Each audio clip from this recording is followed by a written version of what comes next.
Bom, vamos falar um pouquinho da estrutura acadêmica aí, da infraestrutura que tem na faculdade, tá? Então, como a Jaqueline mencionou no começo, a Pacífico é a primeira faculdade privada do Paraguai que vai ter à disposição aí o seu campus universitário, tá? Que é o prédio que ela acabou mostrando para vocês no começo. E é nesse prédio que a gente vai ter aí a futura instalação do primeiro hospital privado universitário do Paraguai. Então, os alunos da Pacífico vão ter um hospital disponível só para eles, tá? Então, tanto para fazer atendimento de consultório, urgência, emergência, internação, atender como clínica, pediatria, ginecologia, e é o único hospital, vai ser só para vocês, tá? Nenhum outro aluno vai ter acesso ao hospital da Pacífico. Passa para mim, Jaque, que eu não consigo passar. Ok? Então, como que é estruturada aí a faculdade, né? Como que é estruturada aí a questão administrativa da faculdade de medicina? A gente tem a direção de carreira, tá? A direção aí da faculdade, que é realizada pelo Dr. Eduardo Franco, que conversou com vocês no início. Depois a gente tem a coordenação da carreira de medicina, tá bom? Que é dada pelo Dr. Ugaldi, tá bom? Você é Ugaldi. E aí, essa coordenação de carreira coordena outras subdivisões aí. A gente tem a coordenação de inovação, que é responsável por coordenar essa malha inovada, esse esqueleto aí de disciplinas inovado, essa integração. A gente tem a coordenação de bem-estar estudantil, que a gente tem psicólogos que realmente aí dão o apoio psicológico para os alunos, caso passe problema, um aluno que apresenta um desempenho ruim, o pessoal do bem-estar estudantil chama, pergunta o que está acontecendo, ensina técnicas de estudos para realmente o aluno ter aí o melhor aproveitamento, tá? A gente tem a coordenação de asseguramento da qualidade, auditoria. Então, os professores, né, estão sempre sendo aí avaliados com os melhores instrumentos, com as melhores tecnologias, para poder realmente dar o máximo e que o aluno tenha aí uma graduação de qualidade.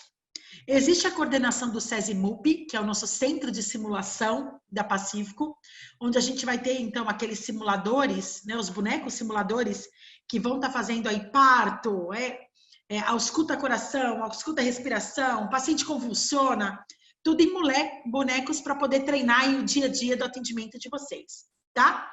E a coordenação de vinculação aí com o entorno e extensão universitária, que é a coordenadora aí responsável por todas essas atividades que a gente realiza fora da faculdade. Então, campanhas de doação de sangue, a nossa festa junina, né, que é super tradicional aqui, e a gente acaba sempre recaudando comida para doar para algum asilo, para algum orfanato, visitas em asilos, visitas em aldeias indígenas. Então, isso é função da coordenação de extensão universitária, tá? E a gente tem os serviços acadêmicos, né, com o professor Gonçalo, que é o diretor dos serviços acadêmicos e que faz um papel tanto de registro curricular, então de guardar aí as notas de vocês, a documentação de vocês, a atenção ao docente, então apoio ao professor, o apoio técnico, então eles que cuidam do nosso Zoom, Jaque. A gente já começa com as aulas práticas, Tânias. Vocês que começam dia 23 de novembro, as aulas práticas de morfofísio já serão no Campus Novo.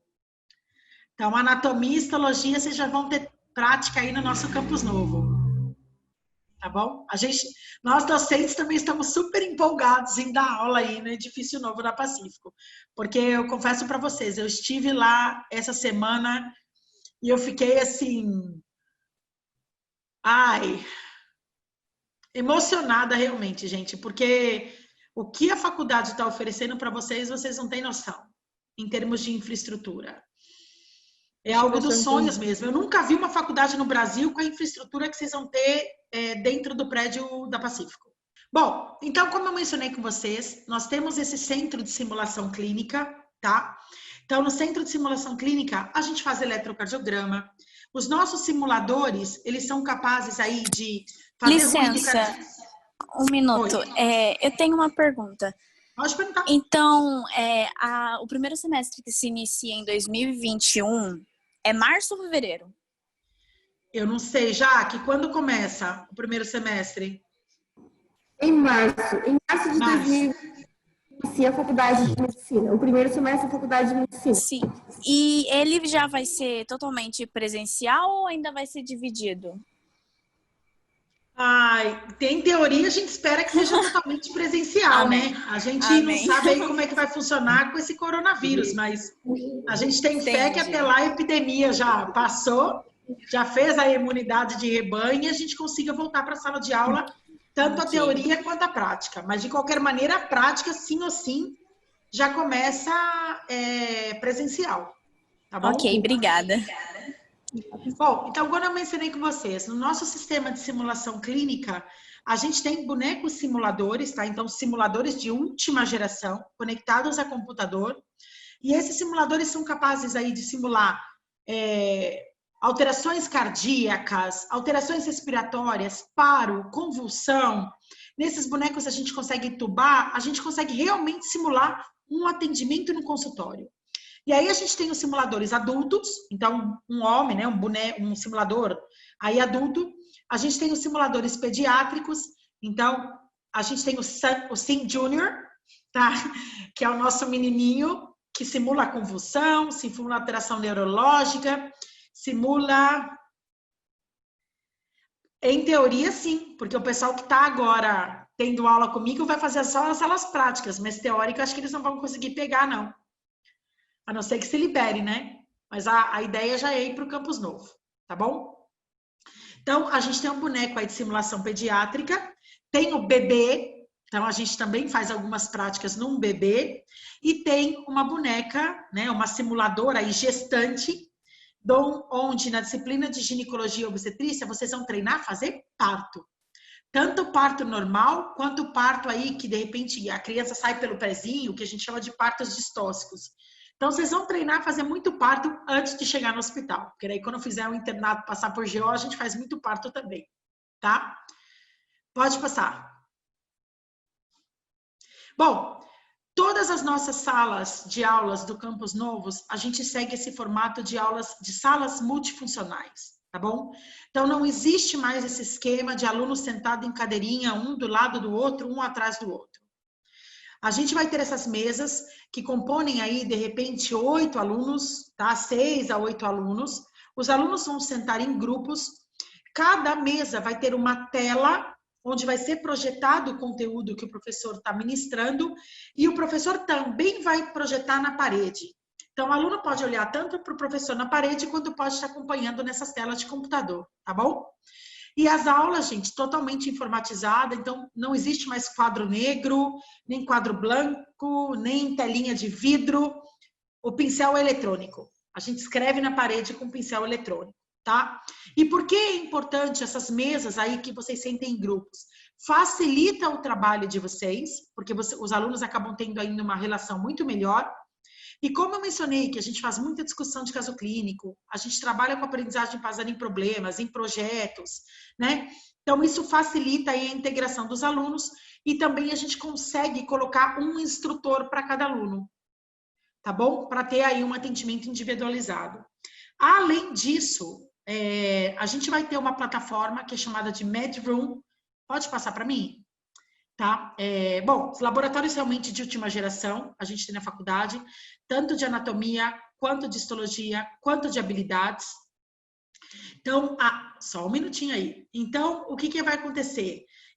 Nesses laboratórios, né, que a gente vai fazer essas práticas aí de habilidades, vocês vão treinar sutura, tem bonequinho assim só com maquetes aí só com a mão para treinar acesso venoso, meio tórax só para treinar RCP. Então, são realmente os laboratórios muito bem equipados. Os alunos vão conseguir realizar essas práticas assim, de uma maneira muito tranquila. Não vai ter que um ficar brigando com o outro para conseguir fazer, ou só o professor que mostra lá na frente e os alunos não praticam. Na Pacífico isso não acontece. Vocês vão colocar a mão na massa, vocês vão aprender a realizar as manobras, os acessos, passar sonda durante as disciplinas optativas, tá bom? Pode passar. Pode. Esse é o MedRoom, tá bom? Que eu estava falando para vocês. Passa só mais um para mim, Jaque. O MedRoom é uma plataforma virtual que a gente tem, onde através de uma tecnologia 3D, o aluno vai ser capaz de visualizar, por exemplo, ele vai projetar, você vai usar um óculos 3D, ele projeta um corpo humano, você consegue abrir o corpo humano, pegar o coração na mão, simular cirurgia, identificar estruturas, tudo utilizando uma tecnologia 3D. Então, olha o diferencial, eu não preciso abrir um cadáver mais, eu consigo fazer isso, gente. É uma tecnologia que foi buscada pela faculdade, que está sendo muito utilizada no Chile e no Brasil. As principais faculdades aí de São Paulo, essas faculdades mais de ponta, já utilizam essa tecnologia. Então, por que não trazer para o Paraguai? E aí a Pacífico sai na frente, né, utilizando aí um treinamento na área da saúde, realmente utilizando realidade virtual. Então, vocês vão colocar o óculosinho e vão conseguir dissecar um corpo através de tecnologia 3D. Então, aqui como a menina, né, ela está utilizando aí os sensores na mão para poder abrir o corpo e ela usa o óculos para conseguir visualizar esse corpo humano, tá? Pode passar, Jaque. Mais uma vez, a tecnologia 3D, ok? E aí, facilita também para o professor aí poder dar uma aula mais interativa. E a gente sabe que hoje em dia, gente, com essas metodologias ativas, e um aluno que a gente chama assim, não é mais homo sapiens, né? Internet sapiens. O acesso à informação é muito maior. Então, você acaba tendo que realmente utilizar essas tecnologias de informação, então acesso à internet, essas plataformas virtuais, essas metodologias de robótica e EAD, para tornar realmente a sua aula assim muito mais interessante do que aquele aluno que chegava na sala de aula, o professor falava lá 5 horas, o aluno perde interesse, o professor também perde interesse. Então, com o uso dessas tecnologias, torna uma aula aí muito mais rica,